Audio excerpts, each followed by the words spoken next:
Today I want to talk to you about the fear of the Lord. The Bible says in Psalms, the fear of the Lord is the beginning of wisdom. Job actually says the fear of the Lord, that is wisdom. If you go into the book of Proverbs chapter 1, it says that the fear of the Lord is the beginning of knowledge. So I want to look at what the fear of the Lord is.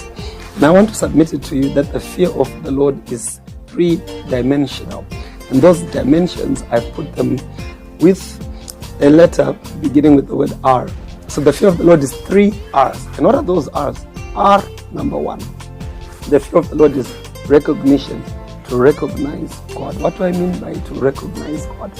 Is to recognize that God is watching you and that you will give an account for your actions and your words.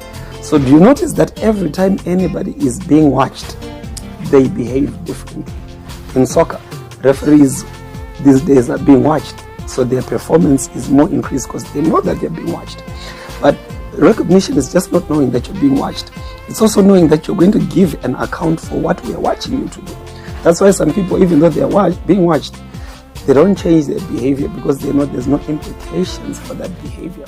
But when you know that whatever I'm doing, which people are watching, has got a penalty or a reward, you behave differently. That's why when there's a traffic camera and someone is driving, they behave differently because they're being watched. So it's recognition. The second R is respect. What do I mean by respect? I mean considering what God thinks about what you're going to do or about what you're going to say. You see, whenever you consider your actions, I'm about to shout at somebody, I'm about to scream, I'm about to hold myself back, and you think about what you're about to do in light of God, to say, what does God think about what I'm about to do? Generally, that begins to inspire wise behavior.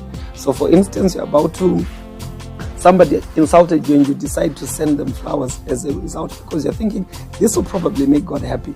Your respect for God is already beginning to make you act wisely. The final R is reverence. By reverence, I do mean having a form of, or rather having worship towards God. In other words, your actions, in what way do they worship God? So if someone is offering you a bribe and you want to take it, does that worship God? If you are being tempted into doing something terrible besides that, does that worship God? Whatever action you're doing, if ever before you take an action, you just ask yourself, in what way does this action bring glory and good credit